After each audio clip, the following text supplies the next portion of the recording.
Assalamu alaikum viewers. I'm in Allentown, Pennsylvania. We are having a rally and march against the war in Gaza. You can see a lot of people behind me.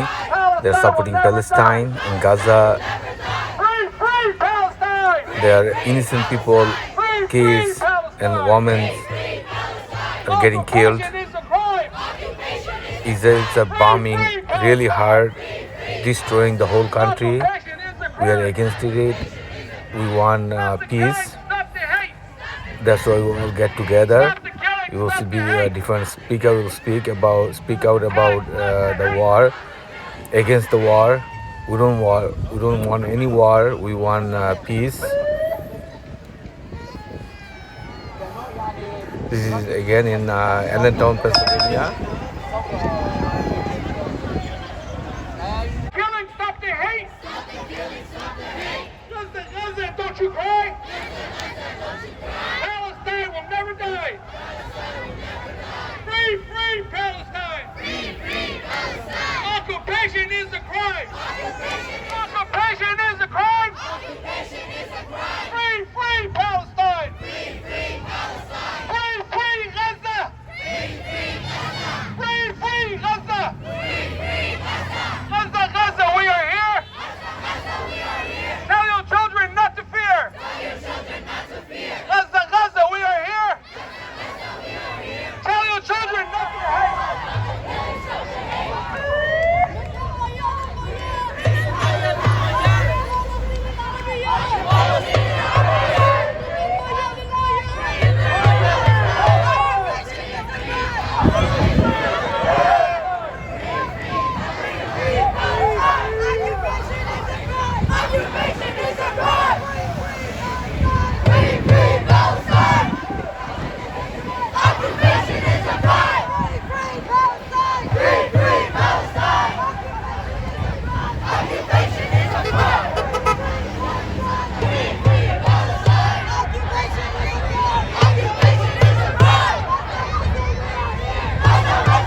Back করে আবার seven স্ট্রিটে যাবো, হ্যাঁ?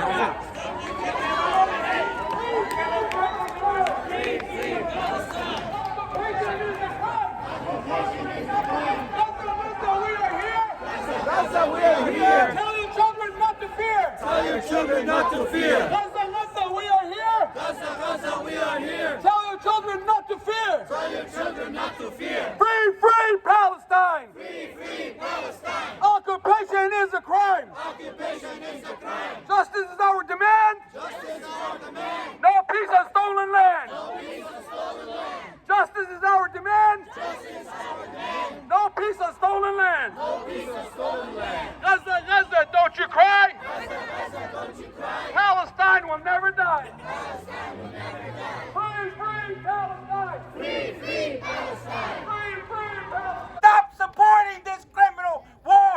The international legal system says that this is a terrorist act.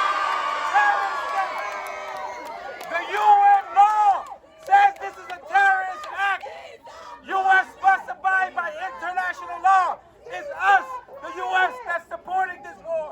It's not Israel. It's our tax dollars. Our politicians are supporting the Israelis, supporting watching these youth die, and they're calling them terrorists when we have the facts of the reality of the situation. People, we need to be the people of justice. We need to be the people of standing. If you want a precedent for what's happening in Palestine today, you look at the Native Americans and what has happened here in the U.S.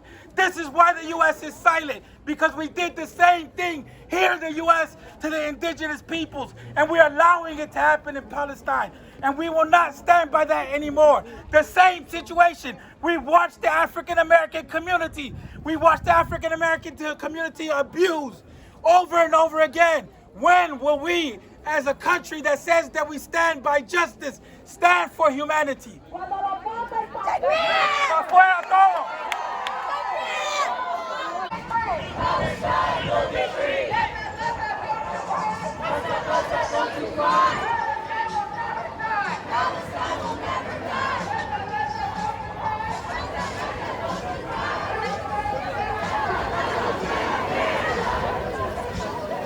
Tell your children not to fear. Gaza, Gaza, we are here. Tell your children not to fear.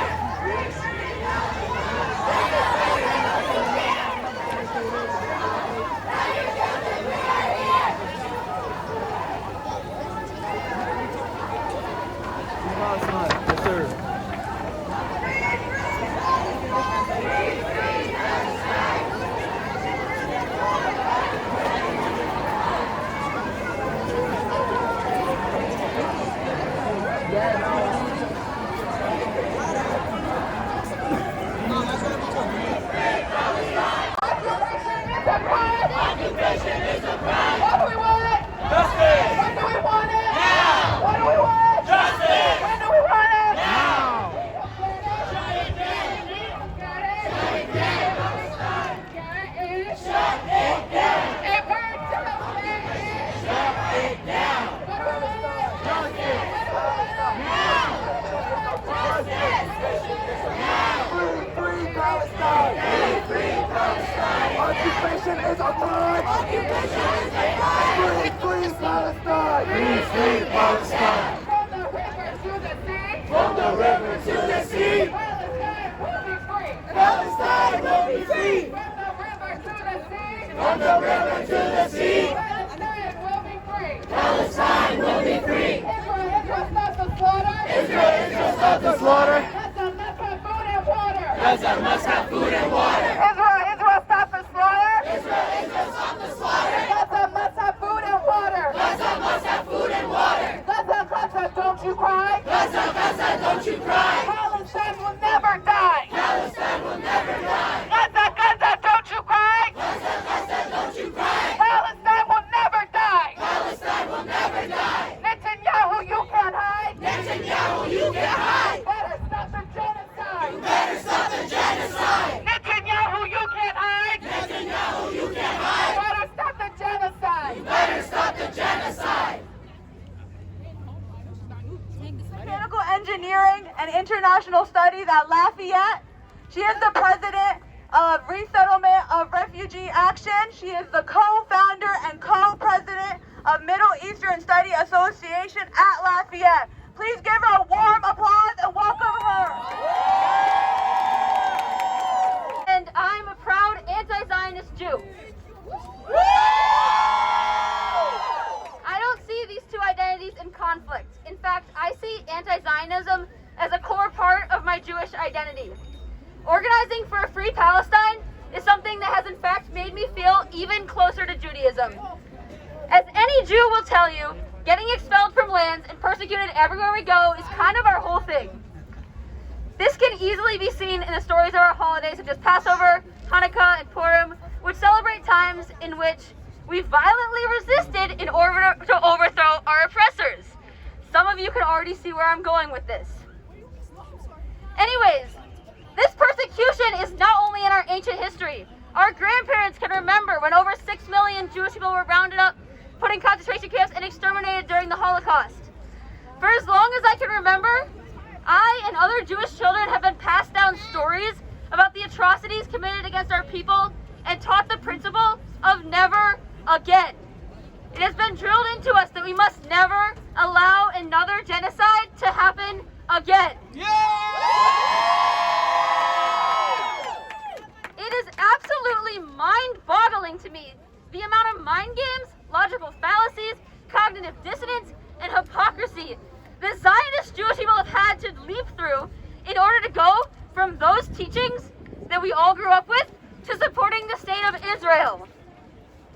Zionists argue that because we have endured this persecution at every turn, we deserve a Jewish homeland to call our own, and that is the only way to truly ensure our safety. And that sounds great, it really does. All people should have the right to self-determination and safety. However, it is incredibly simple-minded to act as if this exists in a vacuum. Unfortunately, we all live in the real world, and while Jews absolutely deserve safety, that can never mean that anyone else's right to safety should come at the expense of that.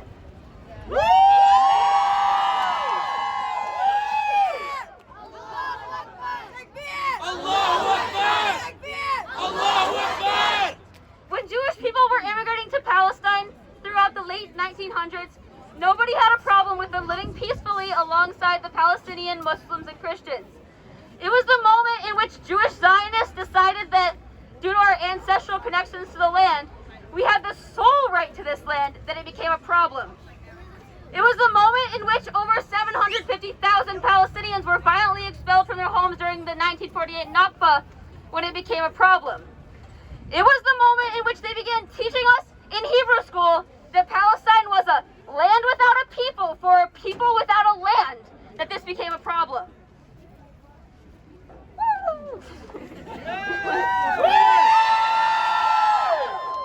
This is not a religious issue. This is a settler colonial issue. Yes. This is an illegal occupation. Yes. It is once again incredibly arrogant to decide that just because Jews inhabited the land first, because Judaism predates Christianity and Islam, that this means that no one else is indigenous to this land. While it's true that some Jews are indigenous to Palestine, this concept of Jewish indigeneity quickly loses all meaning when it allows for Yaakov from Long Island to fly in and displace an indigenous Palestinian family that has been living on this land for generations. We know that this is not a religious issue, but a political one, because the very founders of Zionism constantly wrote and spoke about Zionism as a colonial project. Theodore Herzl wrote that his goal was to spirit the penniless population, the Palestinians, across the borders and be rid of them. And Zev Jabotinsky directly said, Zionist colonization must be carried out in defiance of the will of the native population. Moshe Dayan, an Israeli general, is quoted as having said, before the Palestinians' very eyes were possessing the land and villages where they and their ancestors have lived, we are the generation of colonizers. There are so many more quotes like that. Israel is attempting to slander legitimate Palestinian resistance by labeling it as terrorism. However, we know that occupied peoples have the legal right to resist occupation by any means necessary. UN Resolution 45-130 is just one example of the many places this principle has been enshrined into international law. This resolution unequivocally reaffirms reaffirms the legitimacy of the struggle of peoples for independence, territorial integrity, national unity, and liberation from colonial domination, apartheid, and foreign occupation by all available means, including armed struggle.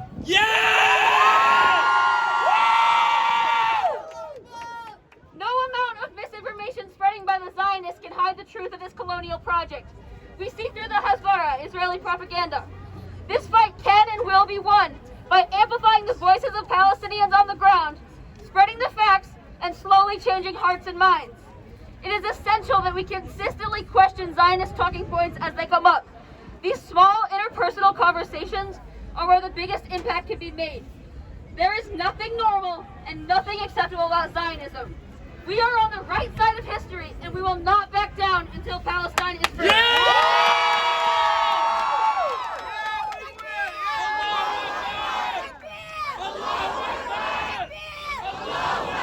And while they were evacuated, guess what Israel did? They bombed them! They killed them! They committed war crimes! Israel is a war criminal! Just so we're clear, I know our congresswomen and representatives are watching from their cozy homes. I know they can hear us and they choose to ignore us every single day. Our tax money is paying for that war.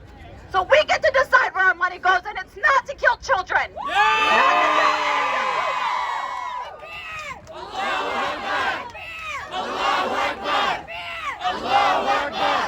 We as citizens of this country do not accept the genocide of the Palestinian people.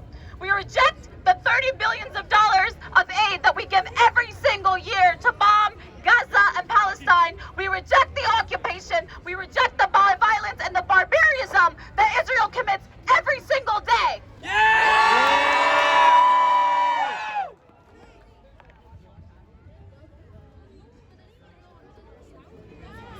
This is not the last rally we will have. We will continue to show out until Gaza and Palestine are free. I will never quit. My children won't quit, and my great-grandchildren won't quit. We will always show up. They will never forget us. They will never forget us.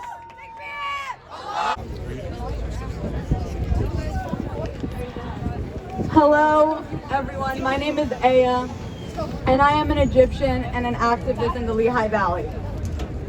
My parents instilled the importance of standing up for what's right, and today I stand in solidarity with my Palestinian brothers and sisters.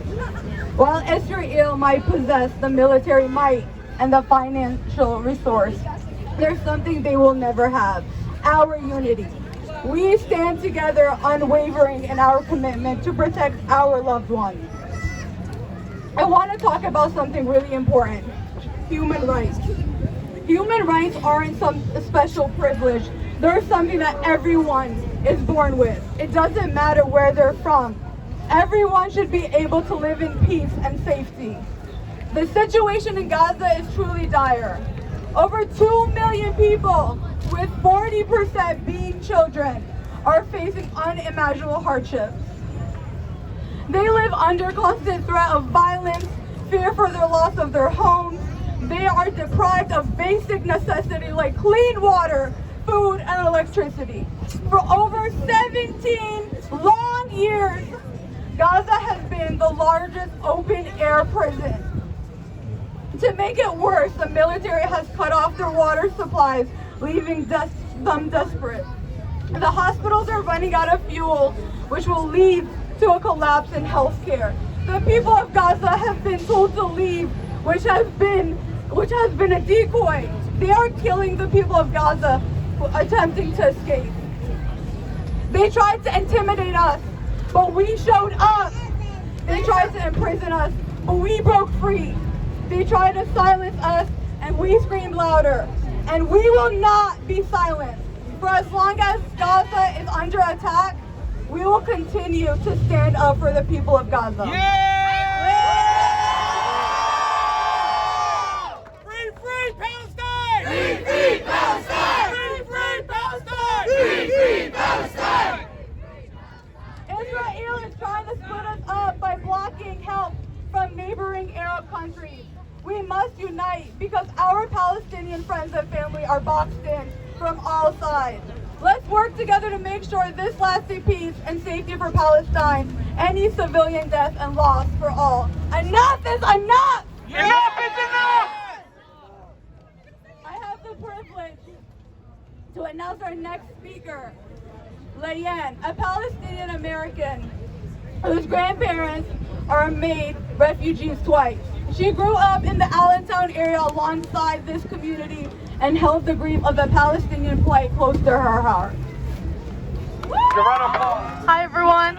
So seeing everyone here today makes my heart so full after weeks and years of fighting to convince people that Palestinians are human beings and they deserve to be treated as people with passions and souls and people who deserve freedom.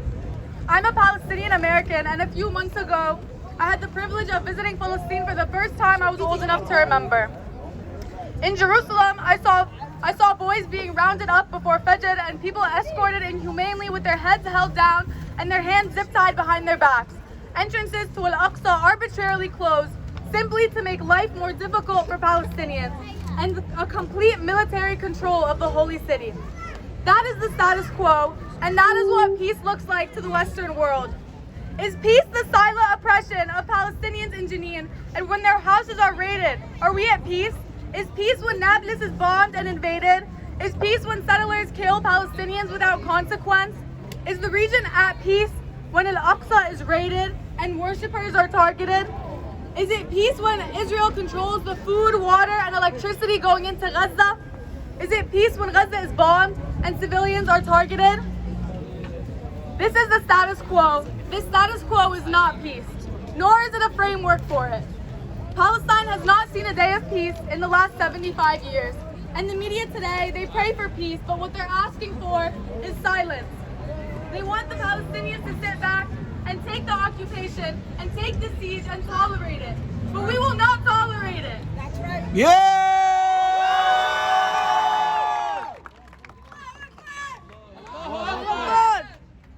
The Israeli government and the United States and every nation in their support has shown time and time again that they do not stand for peace. In the words of Ghassan Kanafani, they stand for capitulation and surrendering.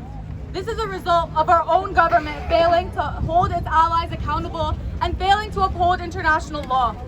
The calls for peace, like clockwork, are only made when there is loss of Israeli life. The way we are seeing Gaza portrayed in the news today is not new. Palestinian lives are devalued and seen as collateral damage, a means to an end. This framework is despicable. We are people, and we deserve justice, and we deserve equal rights, and we deserve freedom. Free Palestine! Free Palestine! The momentum we have today must not waver when Gaza is no longer in the news, when the politicians go home and the bombing inevitably stops. When Gaza rebuilds, we must not move on with our lives and forget the rage we feel today. Palestine needs us now more than ever, and we must remain steadfast in our support. The occupation is beatable. We will see an end to colonization, and we will see a free Palestine within our lifetime. Yeah! My name is Raya. I'm a Palestinian activist in the Lehigh Valley. I want to thank you all for coming out today. We are also horrified and appalled by the atrocities that Israel has committed against the people of Palestine. But this didn't just start last week. I want to take you back to September 30th, 2000. I was playing in the living room and my Juddo and Teta were glued to the TV.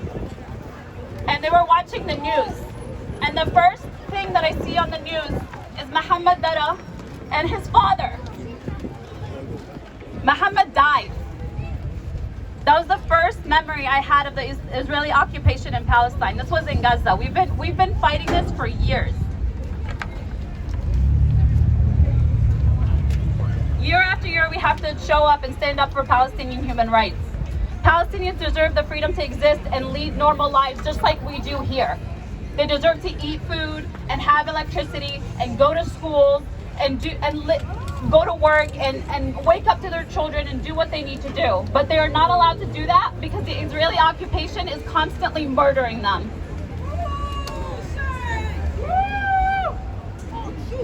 We have some some speakers today that want to address what is happening today in Gaza. I'd like you to introduce you to Imam Shinawi. He is the graduate of English Literature at Brooklyn College in NYC. He studied the College of Hadith at the Islamic University of Medina and is Very much. There we go. All right. Give him a warm welcome, please.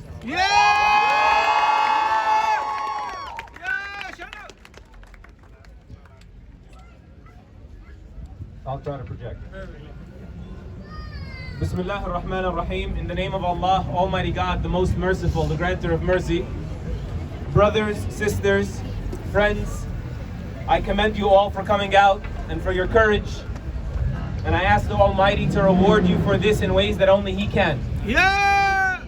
The first 22 years of my life, I spent them in Borough Park, Brooklyn, New York, where 90% of my neighborhood is Orthodox Jews, many of which are anti-dehumanization of Palestinians, anti-occupation, anti-apartheid, anti-genocide. And so the Zionists call them self-hating Jews.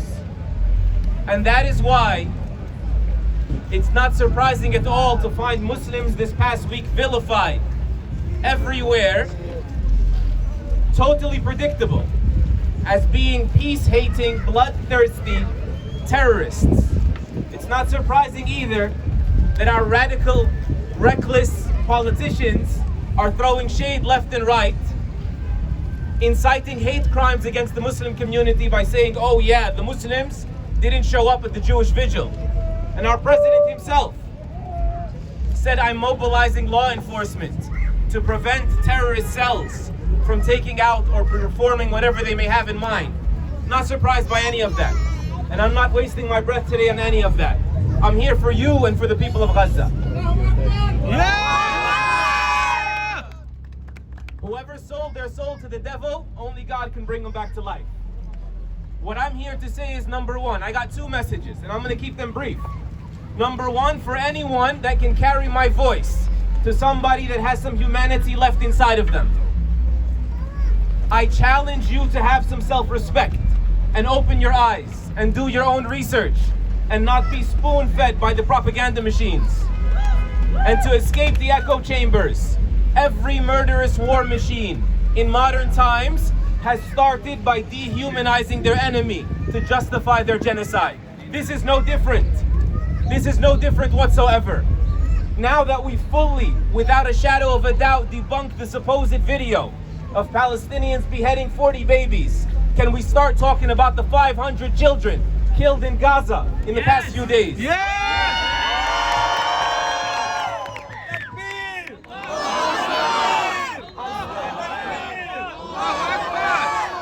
I'm still waiting on someone to show me who exactly opened fire deliberately on a festival where supposedly 250 people were killed outside of Gaza's wall. But can we also talk about the 2,000 people inside of Gaza that have been bombed to smithereens in the past week? Yes! Can we also talk about the white phosphorus that Human Rights Watch last night has confirmed? Yes! For anyone that doesn't know, white phosphorus is a chemical weapon outlawed internationally that boils at 1,500 degrees Fahrenheit, enough to burn and melt metal. So you can be damn sure it'll burn to the bone on these little children. You can be damn sure it kills everyone it touches if it gets into their system. And so I say to everybody, this is our duty to carry the voice of the voiceless and to have conscience in a world that is losing conscience. Can you imagine a helpless lamb getting punished for jerking its leg as it's being slaughtered mercilessly? Maybe that's a good analogy for what's happening in Palestine right now if we just zoom out a little bit. Can you imagine a prison being collectively punished? The world's largest open-air prison is Gaza, being collectively punished because one rioter got fed up after decades of abuse and murder inside. That's my first message to everybody. My second message is to my Muslim brothers and sisters. 100 years ago, the colonial project, when it took out its bombs and its machetes to slice up the Muslim world, It was from Allah's great wisdom and His mercy that they left one wound open. That wound remains, and it's called Palestine. That's the one that hasn't settled and continues to bleed. And it's from Allah's mercy in a bittersweet way, because it's our rallying call. It is the heart of the global Muslim community. This bleeding wound bleeds to give us life. So don't go back to sleep. As Umar once said, the great Umar, we were the lowliest of people, scattered across this world, disgraced and humiliated, and Allah honored us with Islam. And if we seek to be honored through anything but Islam, Allah will continue to humiliate us. Start praying your five. Start living as a servant of God on His terms and not ours. And then His promise to support will apply to us all. May Allah bless you all and raise your rank. Make you better at serving your Lord and serving your parents and serving humanity and serving those that have no one to serve them, like the people of Gaza and elsewhere where there are so many just causes and injustices. Allahumma ameen. Jazakallahu khairan. Thank you, everybody.